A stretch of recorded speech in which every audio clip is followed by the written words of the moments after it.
Para muhibbin rahimakumullah, al-hadits tsalits wal 20, hadis yang ke-23. An Abi Malikin Al-Harith ibn Asim Al-Ash'ari radhiyallahu anhu qala qala Rasulullah sallallahu alaihi wasallam at-tuhuru syatrul iman walhamdulillah tamla'ul mizan wa subhanallah walhamdulillah tamla'ani aw tamla'u ma bainas sama'i wal ard wassalatu nurun wassadaqatu burhanun wasabru diya'un wal qur'anu hujjatun laka aw hujjatun alaik kullun nasi yagdu taba'i'un nafsahu famu'tikuha aw mubikuha rawahu Muslim. Dari Abi Malik Harith bin Asim Al-Ash'ari radhiyallahu anhu, beliau berkata, bersabda Rasulullah sallallahu alaihi wasallam, at-tuhuru syatrul iman.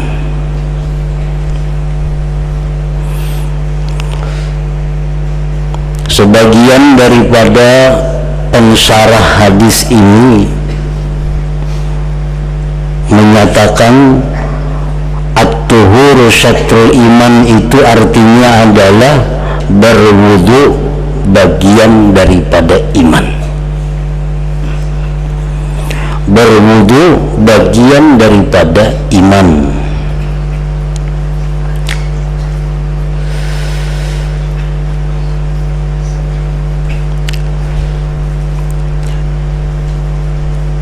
Dengan sebab berwudu, maka segala dosa baik yang ada di tangan, dosa yang ada di mulut, di kaki dan lainnya diampuni oleh Allah Subhanahu wa ta'ala.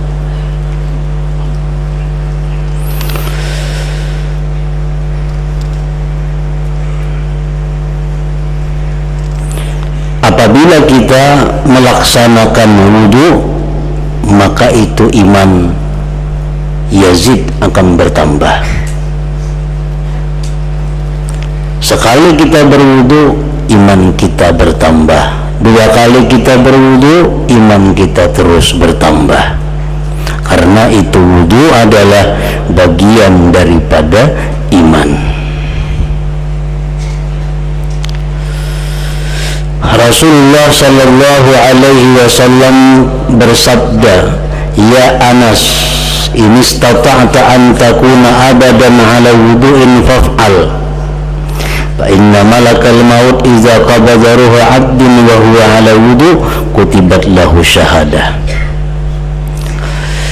Ujar Nabi kita, wahai Anas. Anas ini sahabat sekaligus pembantu atau khadam Nabi kita sallallahu alaihi wasallam. Wahai Anas, jika engkau bisa, jika engkau mampu, bahwa engkau itu selamanya atas keadaan suci, perbuatlah ulihmu, laksanakanlah ulihmu. Artinya kalau kamu bisa, wahai Anas, dalam keadaan wudu, begitu batal berwudu, batal berwudu, artinya dalam keadaan suci, lakukanlah kalau kamu bisa, kalau kamu mampu. Sesungguhnya malaikat maut atau Israel, apabila dia mengambil ruh seorang hamba dan hamba itu dalam keadaan suci, dalam keadaan wudu, maka ditulis bagi hamba itu syahadah. Artinya hamba itu digolongkan orang yang mati syahid. Orang yang mati dalam keadaan wudu itu mati syahid, apalagi mati dalam keadaan sembahyang. Orang dalam keadaan wudu aja, walaupun ia sedang makan, walaupun ia sedang berkendaraan, walaupun ia sedang di mana, tapi dalam keadaan suci, dalam keadaan wudu, dia mati, matinya ditulis sebagai mati syahid.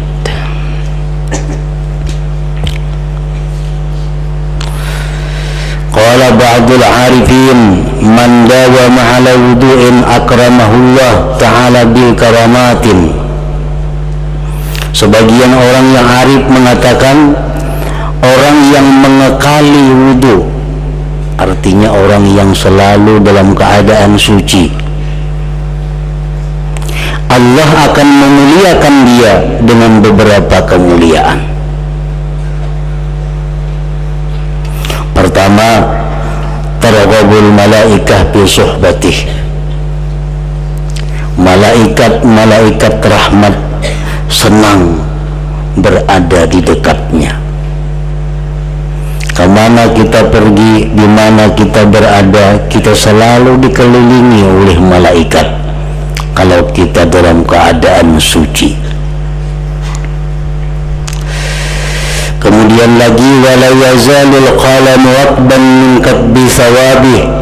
Senantiasa pinak malaikat itu basah daripada menulis pahalanya. Jadi orang dalam keadaan suci itu selalu dalam pahala. Nah, kita berwudu misalnya, kita berwudu 2 jam hanya kita batal. Nah, 2 jam itu kita selalu ditulis berbuat kebaikan. Anda kata kita batal berwudu pulang, nah ditulis pulang sebagai kebaikan. Jadi orang yang kada batal wudu itu selalu berada dalam kebaikan, selalu ditulis mendapat pahala. Wa tusabbihu a'dha'uhu wa jawarihuhu. Anggota-anggota tubuh orang yang berwudu itu bertasbih kepada Allah. Nah, jadi walaupun mulut kita kada bertasbih, walaupun tangan kita kada mengatik tasbih, tapi kita dalam keadaan wudu itu sudah otomatis anggota tubuh kita bertasbih kepada Allah Subhanahu wa ta'ala.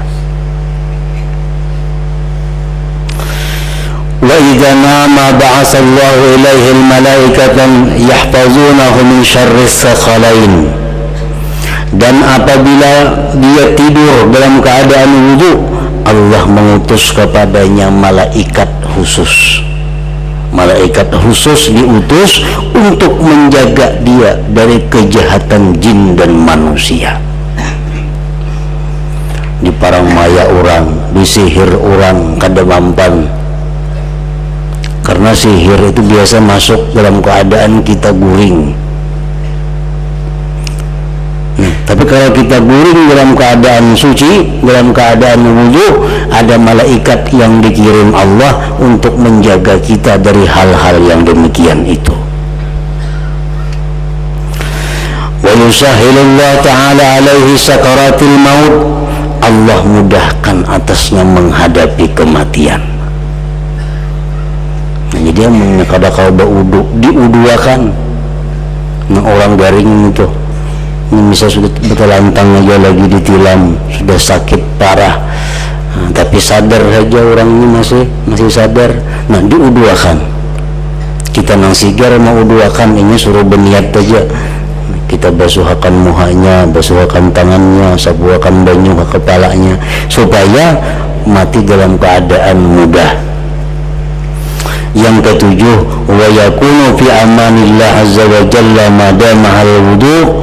Dan adalah dia dalam keadaan keamanan dari Allah selama dia berwudu. Nah, orang yang dalam keadaan wudu itu dijauhkan daripada maksiat, dipelihara Allah, dijaga Allah agar dia tidak melakukan kemaksiatan. Nah, ini kemuliaan daripada wudu tadi, bagian dari keimanan. At-tuhuru syatrul iman.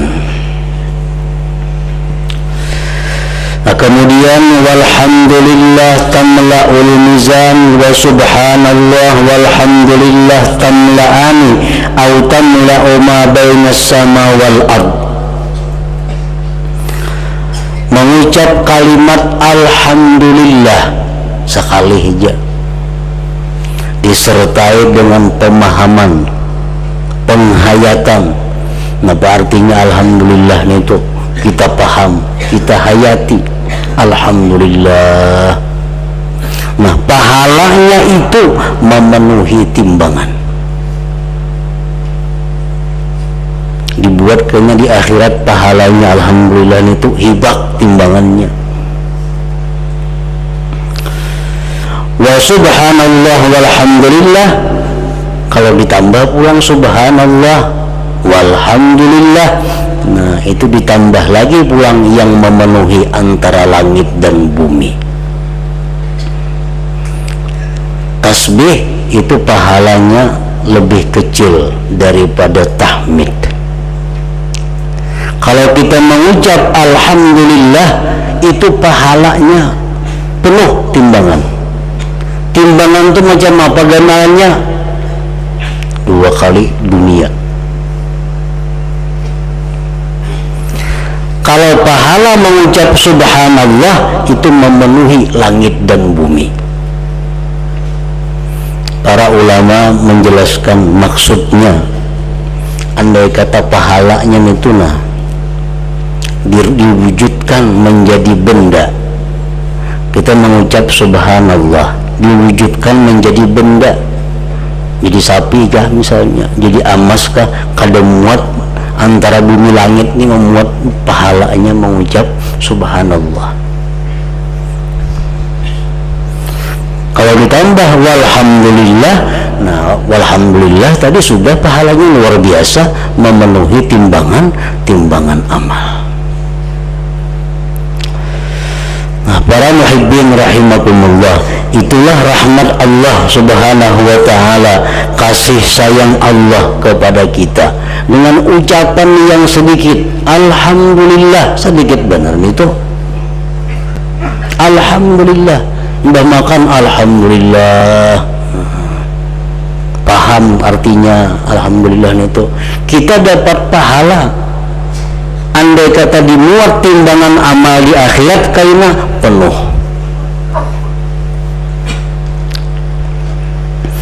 Nah, para muhibbin rahimakumullah, setiap amal kebaikan yang kita lakukan di dalam dunia, baik itu perbuatan, baik itu ucapan, akan bisa kita nikmati di akhirat apabila melalui 3 keadaan. Kita mengucap alhamdulillah, itu bisa diterima Allah, bisa kada. Kalau kita ini orang yang jahat, kalau kita orang yang zalim, kalau kita tergolong orang yang fasik, kada diterima Allah. Ucapan itu hanya sia-sia.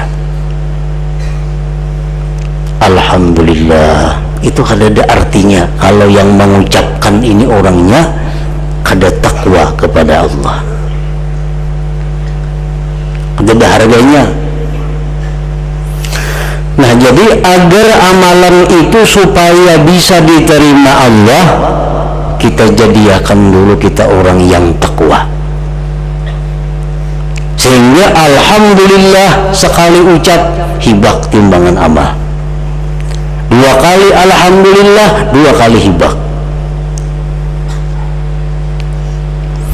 Nah, namun amal yang diterima ini, amal kita nih andai kata diterima Allah, itu belum tentu bisa sampai ke akhirat,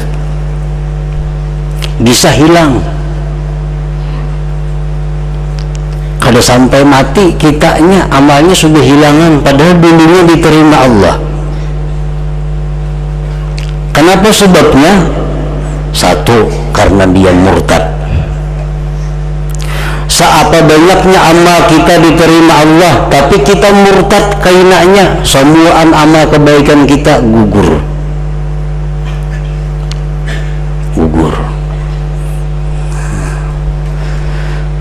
Yang kedua, amal-amal yang banyak yang sudah diterima Allah itu kita jual untuk mendapatkan duniawi. Amal-amal yang kita perbuat itu kita jual artinya kita riakan untuk mendapat pangkat di sisi manusia.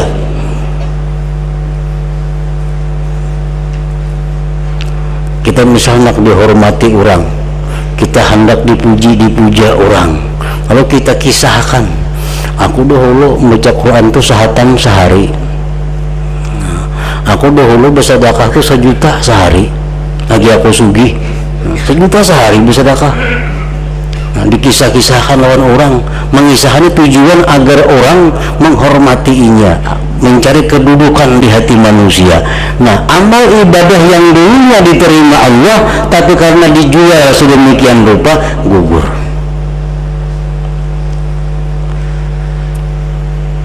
Belum sampai kita mati, amalnya sudah habis.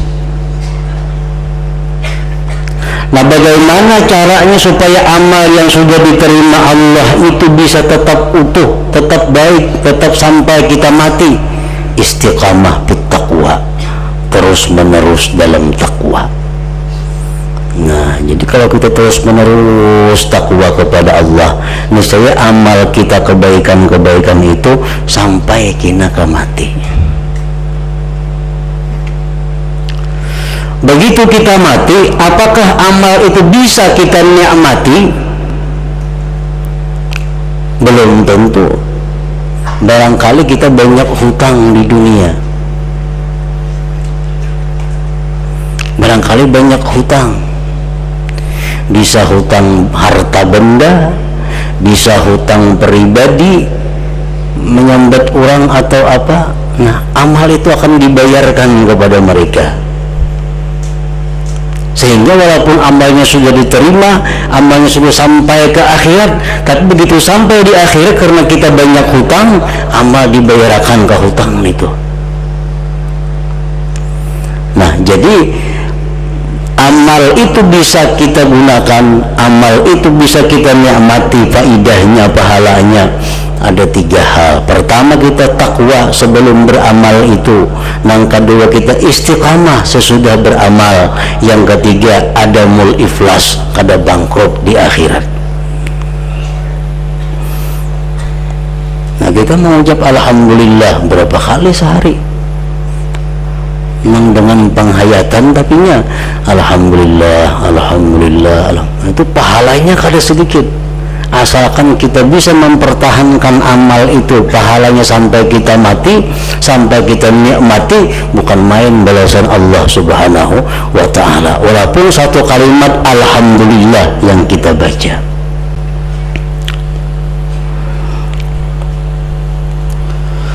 Wassalatu nurun, sabda Rasulullah sambungannya, sembahyang itu adalah cahaya. Maksudnya sembahyang itu cahaya adalah sembahyang yang diterima Allah. Sembahyang yang diterima Allah itu sembahyang yang mencukupi rukun, syarat dan sebagainya, itu diterima Allah, dia berubah menjadi cahaya dan naik ke hadirat Allah Subhanahu wa ta'ala. Wassalatu nurun, sembahyang itu adalah cahaya. Para pensyarah hadis menjelaskan artinya, tunawwiru wajha sahibiha wa qalbahu wa takunu lahu nuran fi qabrihi wa hasyri. Sembahyang itu menerangi wajah orang yang sembahyang dan hatinya, dan adalah sembahyang itu bagi dia cahaya di dalam kubur dan di padang mahsyar. Makin banyak sembahyang, makin menerangi wajah dan hatinya. Makin banyak sembahyang, makin terang hati dan terang wajahnya. Cuma sayangnya, wajah itu hanya dapat diketahui oleh orang yang tertentu, oleh orang-orang yang istimewa, yang mendapat kemuliaan dari Allah, sehingga dia tahu ini wajah orang yang banyak salat, karena terpancar cahaya di wajahnya. Karena ini bagian daripada alam malakut, tidak akan tahu kecuali orang-orang yang mendapat karamat dari Allah Subhanahu wa ta'ala. Wassadaqatu burhanun, dan sedekah itu adalah burhanun, dalilun alal iman. Sedekah yang kita keluarkan itu adalah bukti kita beriman. kana akhrajaha lillahi ta'ala, jika dia mengeluarkan sedekah itu karena Allah Ta'ala. Sedekah ini memberi duitkah, memberi makankah, memberi minumkah, contoh itu sedekah. Bila orang bersedekah itu karena Allah, itu bukti keimanannya. Karena Allah dan Rasul telah menyampaikan bahwa orang bersedekah itu ini balasannya, orang bersedekah itu ini dapat bagiannya. Nah, ini percaya, lalu ini keluarkan hartanya. Nah, makanya sedekah itu bukti keimanan seseorang. Rasulullah sallallahu alaihi wasallam bersabda tentang sedekah ini, tadarakul humum wal humum bis sadaqat yaksifillah ta'ala durrakum wa yansurukum ala aduwikum. Ujar Nabi kita, perdapatilah kesusahan, kerisauan, kesedihan kamu dengan sedekah. Bila kita rasa susah, kita rasa kalut, kita sedih, kita duka cita, ujar Nabi, bersedekah, Allah akan membuka, melapangkan apa yang kita risaukan. Allah akan membuka, melapangkan kesusahan, kesedihan kita.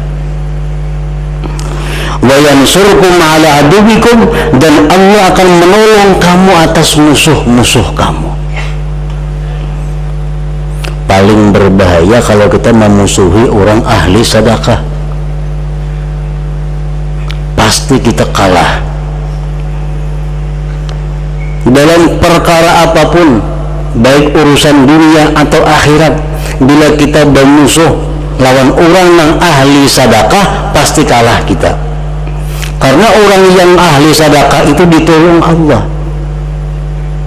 Orang yang ditolong Allah kadang mungkin dikalahkan.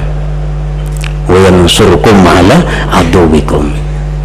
Jadi hendak berperkara lawan orang, lihati dulu orangnya ahli sedekah atau kada. Bila ahli sedekah, baik kita kada usah, kita kalah.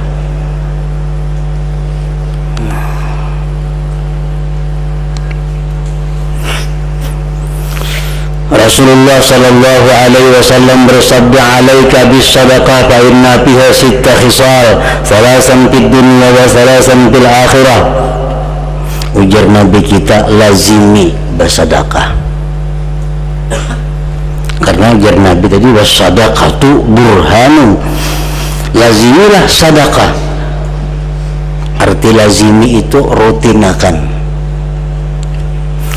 Kalau kita membaca manaqib para aulia, bagaimana kehidupan mereka dengan sedekah. Mereka menjadikan sedekah itu adalah merupakan bagian dari pengeluaran rutin. Kita pengeluaran tiap bulan ada bayar listrik, kan?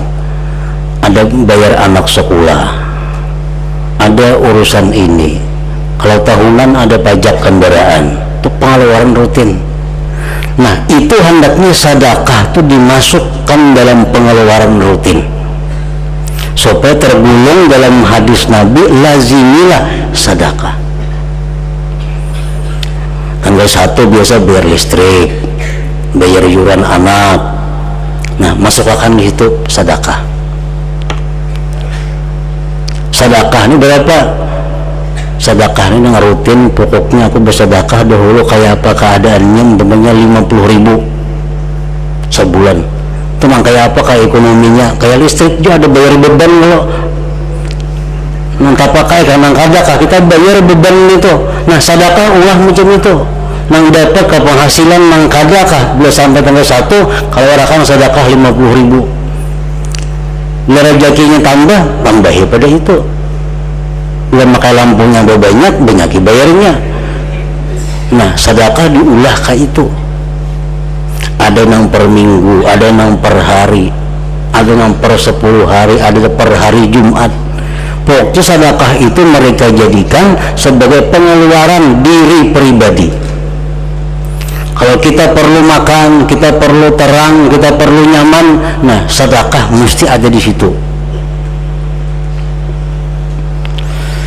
Karena ujar Nabi, sedekah itu ada 6 perkara di dunia, 3 dalam dunia, 3 di akhirat. Amal lati fid dunya fatazidu fir rizq. Nah, dalam dunia ujar Nabi sedekah itu menambahi rezeki. Nah, bertolak belakang lawan akal kita. Kalau akal kita kan sedekah itu mengurangi, duitnya asal 10.000 diberikan 5.000 jadi 5 aja lagi. Tapi ujar Nabi itu menambahi rezeki.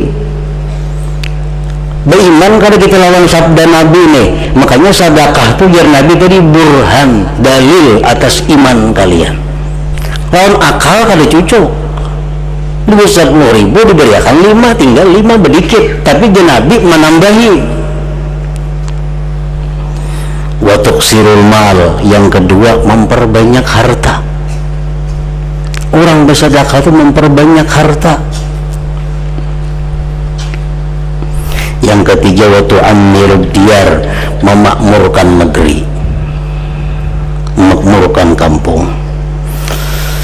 Wa ammal lati fil akhirah, adapun yang di akhirat fatasturu aurat, menutupi keaiban kita. Wa tasiru zillan fawqa ra'si, sedekah itu menjadi naungan di atas kepala daripada panasnya padang mahsyar. Yang ketiga wa tasturu minan nar, dan menutupi daripada neraka, melindungi dari api neraka. Nah, ini untuk orang-orang yang melazimi sedekah. Ini ada orang bersedekah bila berhujung aja, bila berhujung sedekah, bila kada berhujung kada bersedekah. Itu ada itu. Bila berhujung hanya dibagi, bila kada berhujung kada juga. Ini kada melazimi sedekah. Ada sebagian ulama di dalam kitab Al-Jawharatul Lu'lu'iyah disebutkan sebagian ulama ini sedang berkhutbah, berpidato di kita, berceramah di masjid. Ujar si ulama ini bahwa kalau kita bersedekah itu harus mesti mengalahkan 70 syaitan dahulu. Kita ini hendak bersedekah, 70 syaitan rumah menghalangi kita, jangan bersedekah kaina ini, jangan kaina itu, kaina ini, jangan. 70 syaitan yang menggoda kita. Hanyar kawat bila kita lulus tang 70 itu hanyar kita kalawarakan, hanya kau bersedekah. Nah, jadi 70. Kalau di antara nang hadir itu ada nang berdiri. Gitu yang guru itu kan kemana? Ulun nak ke rumah, mengambil duit, anak bersedekah, anak mengalahkan 70 syaitan itu. Bulit ke rumah laki-laki tadi. Sampai di rumah buka lemari, ambil duit bahari bingo kayak pirak di dinar dirham. Nah, buati lemari duit, buat dalam kantong. Lebih anak keluar kamar, datang nang bini. Apa tuh nang bini? Lakas ngambil duit. Aku nak bersedekah. Bukan kawal nang bini. Kita perlu ini perlu. Bakalahi lawan nang bini. Binian bahari itu pemalar rupanya. Ini binian bahari, itu sabahari. Akhirnya disebutkan dalam kitab itu baguba bakalahi. Nah, karena baguba, nah bini hendak merabuti duit itu nah, supaya jangan disedekahkan. Akhirnya apa? Manang nang bini. Dapat nambini duitnya, diambilnya kada jadi disedekahkan. Laki-laki tadi bulik ke masjid, bulik ke orang masih ceramah lagi di masjid tadi. Datang dia tuan guru, kayak apa wahai laki-laki, kau lagi melawan 70 syaitan. Ujar si laki-laki itu, 70 syaitan itu kawal ulun kalahkan. Datang datunya syaitan, nah kalah ulun. Datang ibu mereka lalu kalah.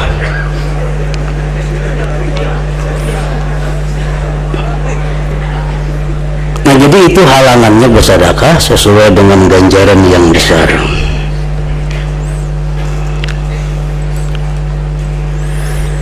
Wasabru diyaun, dan kesabaran itu adalah cahaya. Antara nur dengan dia sama pada cahaya, tetapi artinya kalau dia ini cahaya yang bisa membakar. Nah, kesabaran itu adalah cahaya yang bisa membakar dosa-dosa yang ada di dalam diri. Orang yang sakit kalau dia sabar akan menebus segala dosa-dosanya. Orang yang dapat musibah kalau dia sabar menghapus dosa-dosanya. Wal Qur'an hujjatun laka aw hujjatun 'alaika, dan sabda Rasulullah, Quran itu bisa menolong bagi engkau dan bisa juga mengalahkan atas engkau. Quran apabila kita baca, kita amalkan, dia akan menjadi penolong kita. Tapi Al-Quran bila kita belakangi, bila kita kadang menghiraukan, akan membahayakan diri kita sendiri. Kalau sedikit orang yang membaca Quran, tapi justru Quran yang melaknat dia. Orangnya zalim, baca Quran. Di Quran ada laknatullah ala zalimin, laknat Allah atas orang zalim. Seorang zalim yang baca Quran nih. Nah, jadi Quran melaknat dirinya sendiri. Kullun nasi yagdu fadai'un nafsahu wa mu'tikuha aw mubiquha. Setiap manusia itu berpagi-pagi dia berusaha. Ada manusia yang menjual dirinya kepada Allah, maka dia berarti memerdekakan dirinya daripada neraka. Orang yang berusaha menjual diri kepada Allah ialah orang yang berbuat ketaatan kepada Allah, berarti dia memerdekakan dirinya daripada neraka.